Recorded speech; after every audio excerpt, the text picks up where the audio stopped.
Last Saturday, my husband grabbed the microphone at our best friend's wedding and decided to humiliate me in front of 200 guests. He laughed and told everyone that I was crazy jealous and always imagining things. The whole room laughed. What he didn't know was that 2 days earlier, I had found something on his phone, and that night, I brought proof. So when he finished his speech and sat down smiling, I quietly walked to the DJ and asked him to play the recording. But before I tell you what happened next, you need to understand how I discovered the truth. My husband Mark and I had been married for 6 years. For most of that time, I genuinely believed we had a strong marriage. We weren't perfect, but we had the kind of relationship where you trust the other person without constantly questioning them. At least, that's what I thought. Looking back now, I realize the first signs appeared about 2 months before the wedding. The wedding was for our close friends Daniel and Sarah. We had known them since college, and when they announced the date, Mark seemed unusually excited about it. At first, I didn't think much about that. Everyone loves weddings. But then, small things started to feel off. Mark suddenly began staying late at work. Now, that by itself wasn't strange. He had a demanding job. But the way he talked about it changed. Before, he would tell me details about his day, complaints about coworkers, stories about meetings. Now, his answers became short. Just busy, nothing interesting, work stuff. It felt like I was watching someone slowly transform into a different person. But the moment that truly made my stomach drop happened about 3 weeks before the wedding. It was late evening, and Mark had left his phone on the kitchen counter while he went upstairs to shower. I wasn't planning to touch it. I really wasn't. But then the screen lit up. A notification appeared. Just 2 words. Miss you. That was it. No name, just the message preview. And in that moment, a terrible feeling settled in my chest because suddenly all those little strange things started to connect. The late nights, the phone secrecy, the gym, the new clothes, and now this message. I stood there staring at his phone for almost a full minute. Part of me wanted to ignore it, to pretend I had never seen it, but another part of me already knew something was wrong, something very wrong. So when the phone lit up again with another message, I picked it up. And what I saw next completely changed everything. When I unlocked the phone, the messages were already open. At first I thought maybe it was a coworker or some kind of misunderstanding. But the moment I read the first full message, that hope disappeared. Last night was amazing. I wish we didn't have to sneak around. My chest tightened. I kept scrolling. There were weeks of messages, flirting, late night conversations, private jokes that only two people having an affair would share. And then I saw her name, Emily. The strange part was I actually knew that name. Emily worked in Mark's office. He had mentioned her before, just casually, the way people mention coworkers, but reading those messages, it was obvious this was more than just work. Much more. I sat there in the kitchen, staring at the screen, my hands shaking. Part of me wanted to throw the phone across the room. Another part of me wanted to march upstairs and confront him immediately. But something stopped me. Maybe it was shock. Maybe it was instinct. Because in that moment, I realized something important. If I confronted him now, he would deny everything. People like Mark always do. So instead, I took screenshots. Every message I could find. Photos they had sent each other, plans to meet after work, even jokes about me. Those hurt the most. One message read, "She still thinks I'm working late." I felt sick. After about 10 minutes, I carefully placed the phone back exactly where it had been. By the time Mark came downstairs, I was sitting on the couch pretending to watch TV. He smiled at me like nothing was wrong, like he hadn't just destroyed our entire marriage. That night, I barely slept. My mind kept replaying the messages over and over again. But by morning, the shock had started turning into something else. Anger. cold, quiet anger. And that's when I started thinking differently. Instead of asking why he did it, I started thinking about what I should do next. The wedding was only 2 weeks away, and Mark was excited about it. Very excited. He kept talking about the speech he wanted to give. Apparently, Daniel had asked Mark to say a few words during the reception. Mark loved attention, so of course he said yes. The moment he told me that, an idea started forming in my head.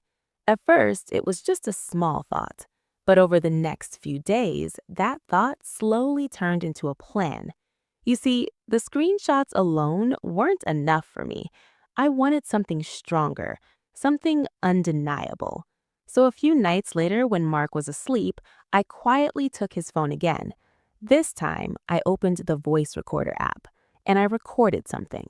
A conversation between Mark and Emily that he had saved. Apparently, they had been sending voice messages to each other instead of texting sometimes. When I listened to it, my stomach dropped. It was Mark's voice, laughing, flirting, talking about meeting Emily after work again, and at one point, he even joked about how paranoid I was. I saved the recording to my laptop. Then I made a copy and another one, just in case. Over the next week, I acted completely normal. I smiled, I talked about the wedding, I even helped Mark pick out the suit he planned to wear. He had absolutely no idea what I knew. But every time he looked at me and smiled, I felt the anger growing stronger because he thought he was getting away with it. And the more confident he became, the more perfect my plan started to feel. Finally, the wedding day arrived. The ceremony was beautiful. Everyone looked happy. Mark looked especially confident that night. He was laughing with friends, drinking champagne, shaking hands with guests, completely relaxed because he believed his secret was safe. Then the reception started. Dinner was served, music was playing, and about halfway through the evening, Daniel handed Mark the microphone. "All right, everyone," Mark said with a big smile. "I guess it's my turn to embarrass the happy couple." People laughed. I sat quietly at our table, watching him. But then, Mark decided to say something else, something about me. And the moment the words left his mouth, I knew it was time. The moment Mark started talking about me, I felt something inside me go completely calm. Not angry, not sad, just calm. You know that feeling when you already know exactly what's about to happen? That's what it felt like. Mark lifted his glass and smiled at the crowd. "Before I talk about my brother and his new wife," he said, "I just want to say something about my own marriage."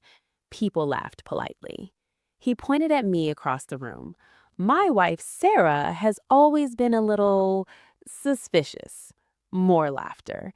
"Seriously," he continued, "if I come home 10 minutes late, she thinks I'm having an affair." The room laughed again. Even a few people at my table chuckled. Mark shrugged dramatically. "But what can I say? Some people just have trust issues." A few guests nodded sympathetically. And that's when I stood up. Slowly, quietly. At first, no one even noticed. Mark was still talking. "But I promise everyone here I've never cheated on my wife in my life." That was my moment. I walked calmly toward the DJ booth. The DJ looked confused when I approached him. I leaned in and said quietly, "Play track number 3." He hesitated for a second, then he pressed the button. At first, there was silence. Then the speakers crackled, and suddenly, Mark's voice filled the entire ballroom. Clear, loud, impossible to ignore. "Last night was incredible. I can't wait to see you again tomorrow, Emily." For a second, nobody moved. It was like the entire room froze. Mark's smile disappeared instantly. He turned toward the speakers. "What the—" Then the recording continued. Emily's voice this time, soft, laughing. "What about your wife?" Mark laughed in the recording. "She's paranoid anyway. She thinks I'm cheating all the time." A few gasps spread across the room. Another guest dropped a fork. Another guest whispered, "Oh my God." The recording kept playing. Mark flirting, Emily laughing, talking about sneaking around after work. And then the worst part, Mark's recorded voice said, "Don't worry, she'll never find out." The silence in the room was unbearable. Mark looked around in panic. His face had turned completely pale. "Turn that off," he shouted. But the recording kept playing for another few seconds, long enough for everyone to understand exactly what they were hearing. Finally, it stopped. The entire ballroom went quiet. Every single person was staring at Mark, his boss, his parents, his brother, the bride. Even the waiters had stopped moving. Mark looked at me, his voice shaking. "Sarah, what is this?" I walked slowly toward him. The same calm feeling was still there. "No," I said quietly, "you don't get to act confused." I turned toward the guests. "Mark just told all of you that I'm paranoid, but the truth is, I was just paying attention." Nobody laughed this time. Mark looked desperate now. "Sarah, please, we can talk about this at home." I shook my head. There's nothing left to talk about. Then I leaned closer so only he could hear the last sentence. "You should have deleted the voice messages." His face collapsed. I handed the microphone back to his brother. "Congratulations on your wedding," I said to the couple. "I'm sorry for the unexpected entertainment." A few people actually laughed nervously. Then I picked up my purse and walked straight out of the ballroom. No yelling, no crying, just silence. Behind me, I could hear chaos starting, people whispering, Mark trying to explain himself. But I didn't look back, because the moment that recording played, the marriage was already over. And for the first time in a long time, I felt completely free.